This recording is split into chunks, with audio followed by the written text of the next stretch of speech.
You guys know what the H-1B visa is? We don't talk about it a lot on our show. We don't. I remember us talking about it. Yeah, it is the professional work visa. It's the specialized work visa. It's the most basic work visa you would get if you are a graduate of a university and working in a specialized job. The way they define what a specialized job is, do you have the equivalent of a university degree?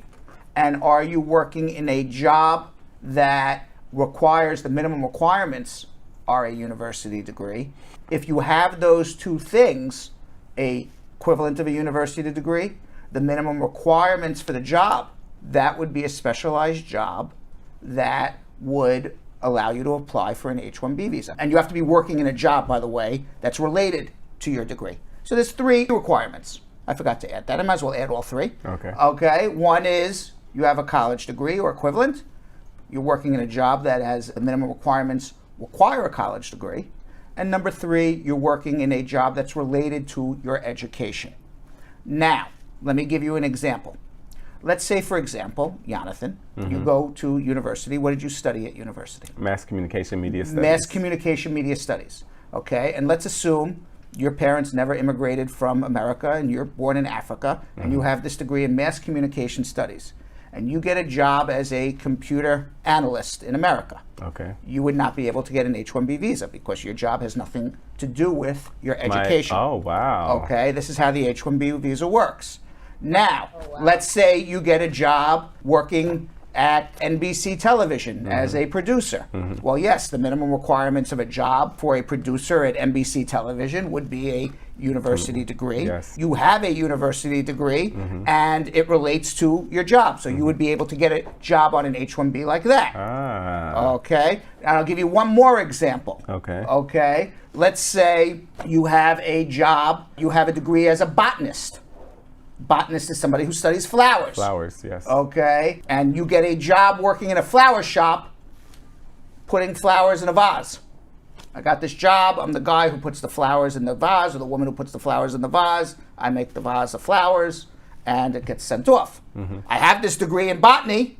The degree is related to flowers. Yes. But guess what? What? Putting flowers in a vase doesn't require a college degree. So you wouldn't get an H-1B visa that way either. So that's kind of how the H-1B visa works. You need all 3. Okay? Wow. And then the employer has to be willing to offer you a job at the prevailing wage of similarly employed workers. So you can't come here and work as a producer and make $15 an hour, because producers make more than $15 an hour, presumably. All right, so now... It's really sticky for people, Brad, because being consistent in all 3 of those areas, in those simple examples you just gave, it's not easy. It is not. Now, most of the H-1B visas are going to computer-related jobs. More than 50% go to computer-related jobs. People with mathematical and computer-related degrees working in IT. There were, for the fiscal year 2022, there were 308,000 applications filed for H-1B visas. Okay, it's a lot of work visas filed. Yeah. They only give out 85,000. So out of the 308,000 H-1B applications for fiscal year 2022, which is now, that would be last year's applications, because fiscal year 2022, if you've been following Bradshaw Live, fiscal year 2022 started 2 weeks ago, oh, yes, October 1st, 2021. 308,000 applications filed for 85,000 spots. Now, the way they do it is they give 20,000 H-1B visas to, the first 20,000 go to people with master's degrees.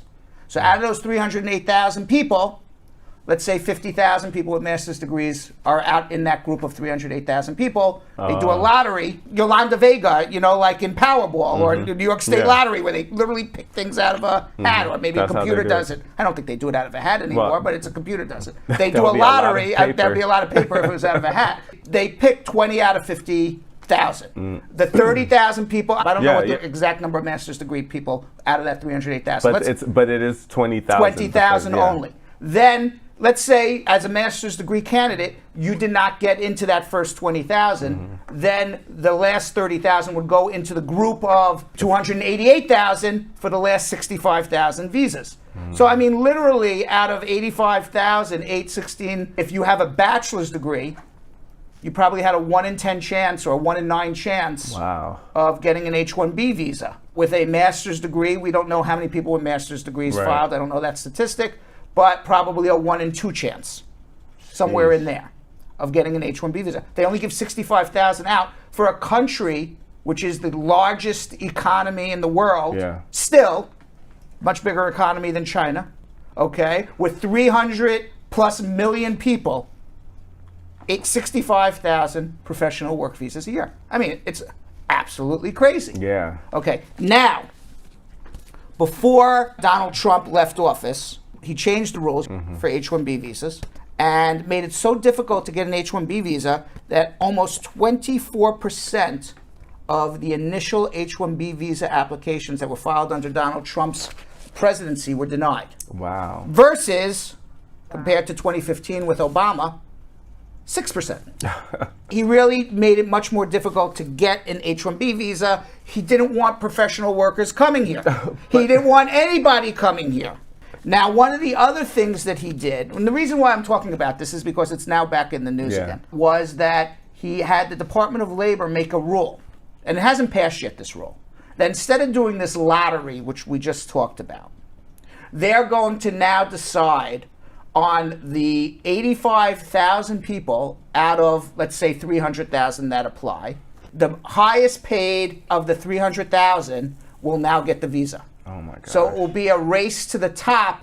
How much can you offer somebody in pay as an American company to get that person in the top 85,000?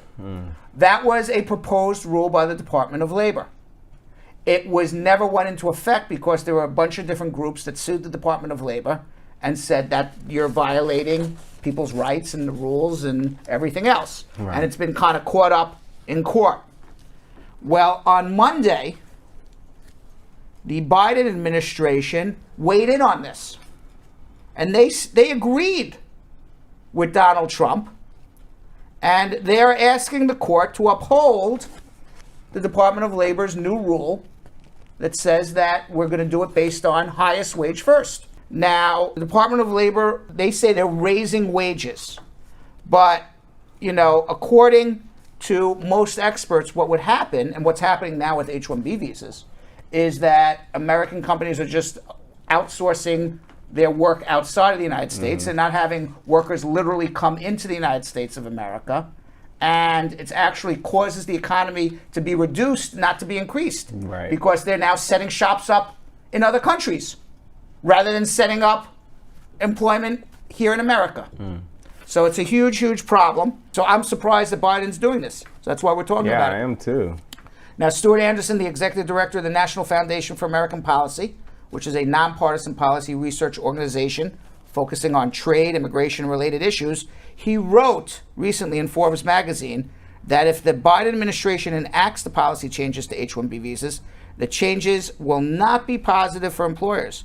It would affect regulations on who can receive H-1B visas, how much employers pay. He said H-1B visas are important because they generally represent the only practical way for high-skilled foreign nationals, including international students, to work long-term in the United States and have the chance to become employment-based immigrants and U.S. citizens. In short, H-1B visas, nearly everyone from the founders of billion-dollar companies to the people responsible for the vaccines and the medical care saving American lives would never have been in the United States.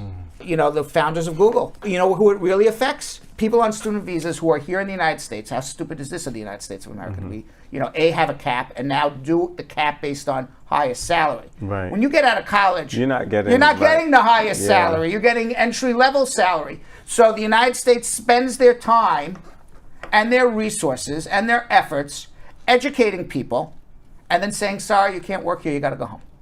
That's wild. Hopefully, you know, when we're talking about immigration reform, part of immigration reform has to be part of H-1B reform too. We don't talk about it enough. We're talking about amnesties. But there's a problem with getting high-skilled workers into the United States.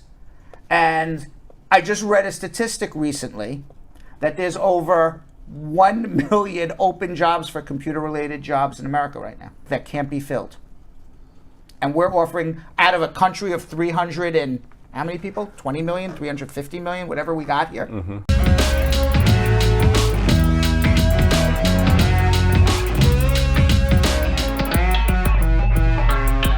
Thanks for watching. For more Brad Show Live, like and subscribe to our YouTube channel.